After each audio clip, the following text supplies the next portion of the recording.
Yes, yes, yes. It is about that time. What's going on, everybody? This is Brian Mazik, aka Unique Mazik, and it is my pleasure to be talking Chicago Bears football again. We are essentially in the bye week. Bears don't play Sunday or Monday. Back at it, week 6, Monday night against the Washington Commanders. But it's the NFL, and you know the news doesn't stop. So, got a chance to go over everything and kind of suss out what we would talk about today, and that so on and so forth. Try to get the videos to you a little bit earlier, but your boy got a lot of jobs, so we gonna do it the best we can do it. And it's time to talk Bears right now. So we're gonna start off. It's a pretty much all the news is gonna be good news at this point. I mean, it's bye week coming off a thrilling victory. So let's roll right into it. Today, Josh Blackwell named the NFC Special Teams Player of the Week. We all know why. The clutch, humongous block to essentially save the game for the Bears. Blocks the kick for against the Las Vegas Raiders, clinching that 25-24 victory for the Bears. So huge play, obviously. And I think we all know, it's easy to see why he got the award, right? And I'm going to say something, but I'm not, and let me preface this by saying, I'm not suggesting that Josh Blackwell didn't deserve it, but I'm going to be honest. Obviously, somebody make a big impact play like Josh Blackwell made, you got to recognize it, right? But we talking about special teams play, y'all, for the Bears. Let me just show you, man. Your boy Cairo Santos was 4 for 4, perfect on field goals, perfect on extra points for the Bears. And I'm going to echo what Ben Johnson said. If it's not for Cairo Santos being perfect 4 for 4 on field goals, I think the longest was 52 yards. Bears don't win this game at all. Josh Blackwell's not even in a position to block that field goal. So, I mean, it's the reason why Cairo ended up getting a game ball at the end of the game. He got one of the game balls from Ben Johnson. So I think it's important to recognize, kickers get all of the blame in the world when they blow a kick. People start saying, "Oh, you had one job," and all of this. People start saying all of that. But I'm just saying, you got to recognize too when a guy steps up and really does what Cairo Santos did, which was, I think, was pretty awesome. The performance he had 4 for 4, keeping the Bears right in it, right? So now, while Josh Blackwell got an award for his performance in Week 4, there was one particular Bear who had a great game. I called him the MVP of the game for the Bears, in my opinion. And that was Kevin Byard III, but he did not get recognized as Defensive Player of the Week, NFC Defensive Player of the Week. And his teammate, fellow safety Jaquan Brisker, which is not all that surprising if you follow Jaquan Brisker on social media, he takes the X and said, "Hey, I flat out, the fact there should be 2 Bear players on here," because he's recognizing that, that Josh Blackwell got NFC Special Teams Player of the Week. He said KB got robbed.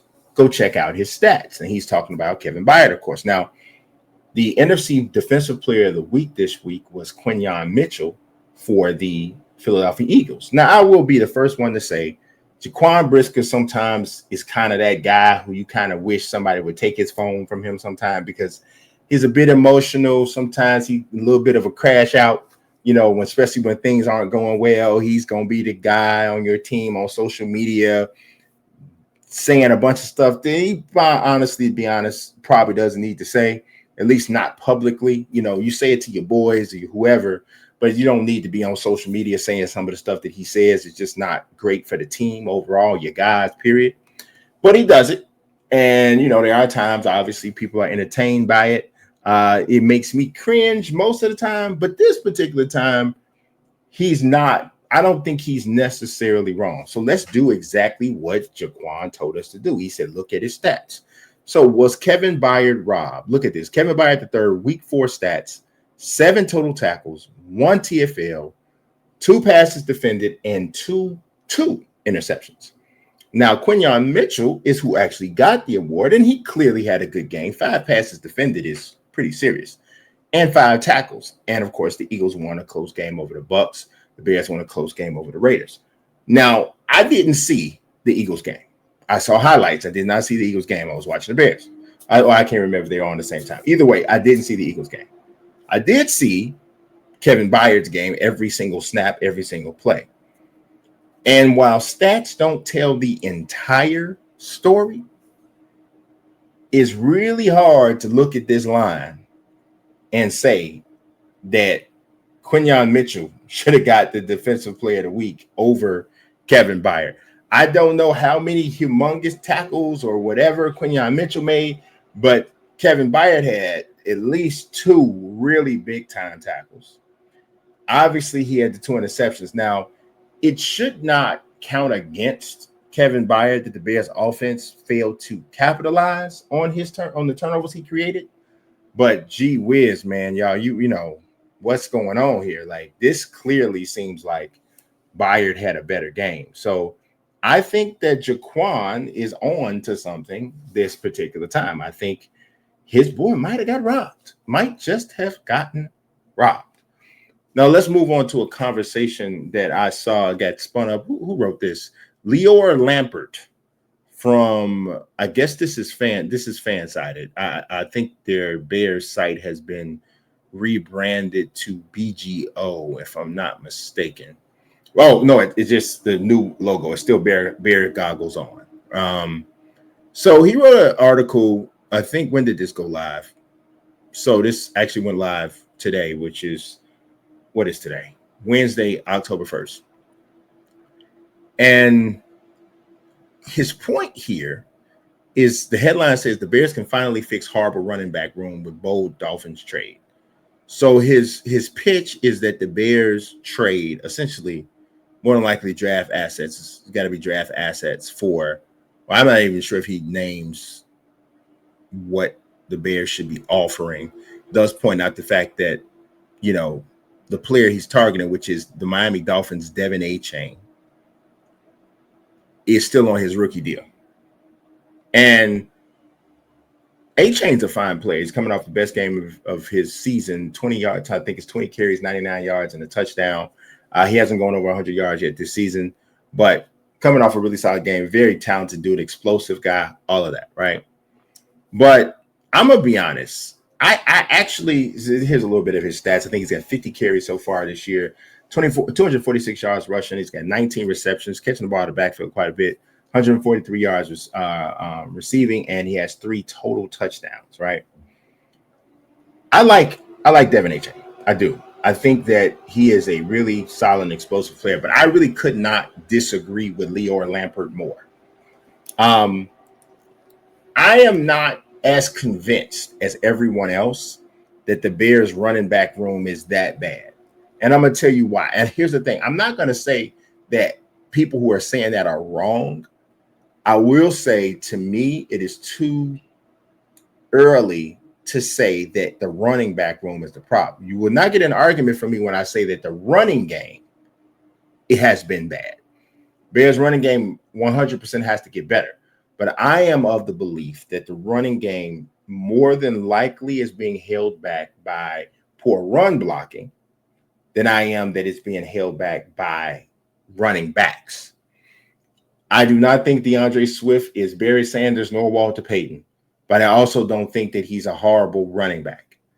Kyle Monangai has not gotten much of a chance. As a matter of fact, his carries are dropping every game. So I feel like one of the things Braxton just got benched, obviously. You know, we talked about that yesterday. Theo Benedette's going to step in for him at left tackle. One of his biggest weaknesses and one of the reasons we believe he's getting benched is because of poor run blocking. So if you looked at what the Bears did on the ground, just the running backs on the ground in the second half against the Raiders, which is after they made the switch, Bears rushed for 45 yards in the second half, just the running backs. Obviously, if you span that out, you're 90 yards, close to 100 yards rushing on the ground with your running backs in a game. You'll take that. You'll take that. So I'm not sure that we won't see, like, I'm of the belief that when we see week 6, the remade offensive line should have an additional time to play together while they're also still working out these kinks, these pre-snap penalties, and some of this other stuff, starting to work some of this stuff out.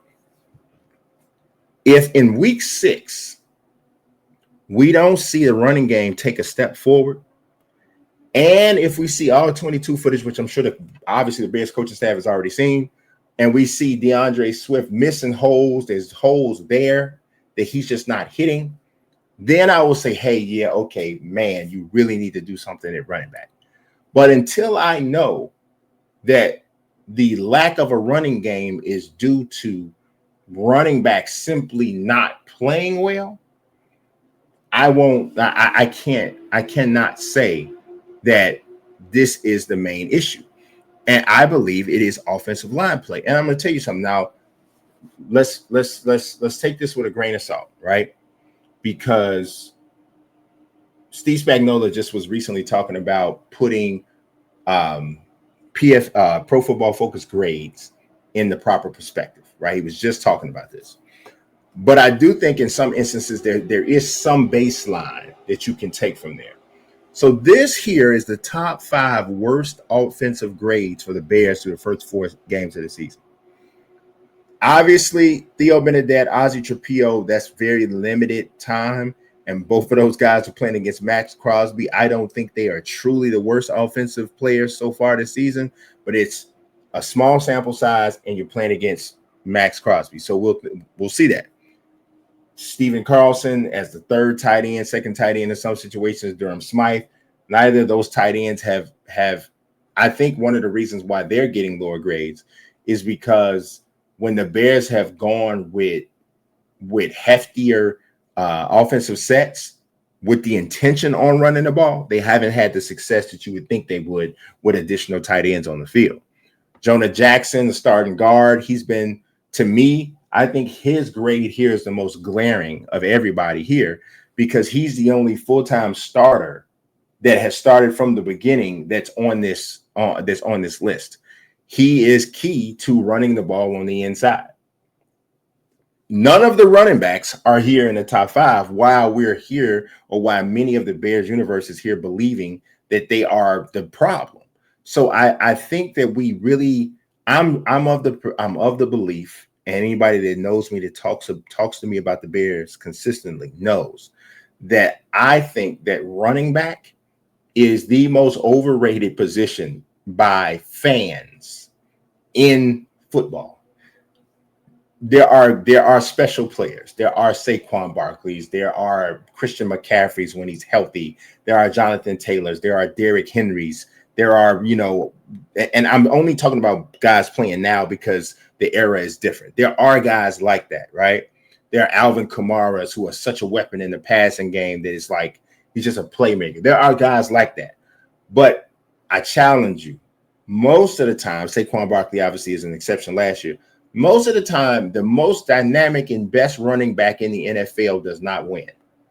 The team with the best offensive line, the most complete offense that is able to move the ball on the ground and through the air, that is the team that wins Super Bowls most of the time. Last year was different because the Eagles defense plays so well. Their offensive line is so big and nasty, and you got a big, nasty offensive line with a once in a lifetime kind of a talent in terms of it with Saquon. So it all kind of came together in like a perfect storm sort of a thing last year. But most of the time, it is about offensive lines. That's what it's about. So I think the running back sometimes gets too much credit, and they also get too much blame. So I want to see the Bears offensive line play improve. Once the run blocking specifically begins to improve, if we're still seeing substandard rushing yardage and substandard run play from our running backs, then we'll say, okay, let's try to upgrade it running back. And I don't think you need to go out and spend crazy draft capital on a 23-year-old running back like Devon Achane that might cost you a 4th-round pick. I don't think that that's the smart thing to do. But while we're looking at grades, Let's go and switch over to the defensive side of the ball. The worst defensive grades. Rookie Shamar Turner, obviously, this is another one of those situations where it's a small sample size. But if you notice, the top 4 worst grades are defensive linemen, which will tell you, 1, we're not getting any pass rush, and 2, we're not stopping the run as well as we need to. 5th, Nick McLeod. I'm going to be honest, Nick McLeod has been forced into some work that he shouldn't even be forced into because of how bad the Bears have been banged up at secondary. In the secondary, Nick McLeod probably should be playing special teams solely or as a 6th defensive back on the field or something to that effect. Hopefully, once the bye is done and the Bears get Kyler Gordon back, maybe at that point in time, you'll see something kind of take a little bit of a step. I believe, if I'm not mistaken, Terrell Smith, I got to look back at his injury and see when his timetable is for coming back. He tore his patella tendon over a year ago. He tore his patella tendon. No, I'm sorry, he's done. I forgot about that. He's done. He's actually was carted off the field in preseason. I forgot about that. Yeah, he's actually done. So you're not going to get him back, and that sucks because I really felt like he was in a position to really take a step this year. To be honest, I thought that he was going to push Tyreek for the starting spot. And so but that's not going to happen. So you're not going to get him back, but you will have, you should have Kyler Gordon back, and that should only strengthen the secondary. But this defensive line situation is really the biggest problem. The Bears not getting to the quarterback and also not being able to stop the run as effectively as they need to.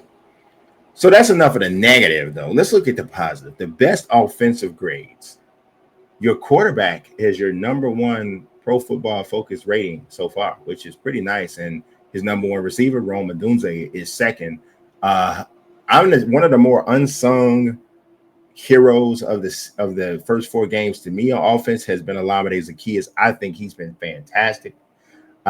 Just played really well. Luther Burden III has got a 68.5 rating. I think some of that's from the Dallas game, of course, but he's also probably blocked well off the ball. So that's probably another reason why his grade is high. Drew Dahlman, the center, has been the 5th highest graded player there on the offensive side of the ball, which I think is a solid look. Let's look at defense. No surprise, Tyreek is number 1. Crazy thing is Kevin Byard's not even in the top 5. And that's got to have something to do with weeks 1 through 3 not being rated that high because obviously he had a bang-up week. Montez Sweat being number 2 is interesting because it's definitely not about pass rush because he has not done that. So this has to be he's got to be playing bang up like crazy against the run. I'm going to tell you something about Sweat before we move on past this. If you are an elite defender, which I don't think that he is, I'm going to be honest. If you are an elite defender, there is no way in the world we should go like a game and a half. And if a person's just watching as a regular fan, which I try to look at everything, but if a person's watching and the announced team goes entire game and a half without ever saying your name, you're not more than likely being the type of impact player that the team needs you to be, especially when you consider what the Bears gave up for him. Ruben Hippolyte the 2nd, 72.3. Jalen Johnson, while he was out there, 70.9. And then, of course, Mr. Brisker at 67 is the 5th highest rated defensive player.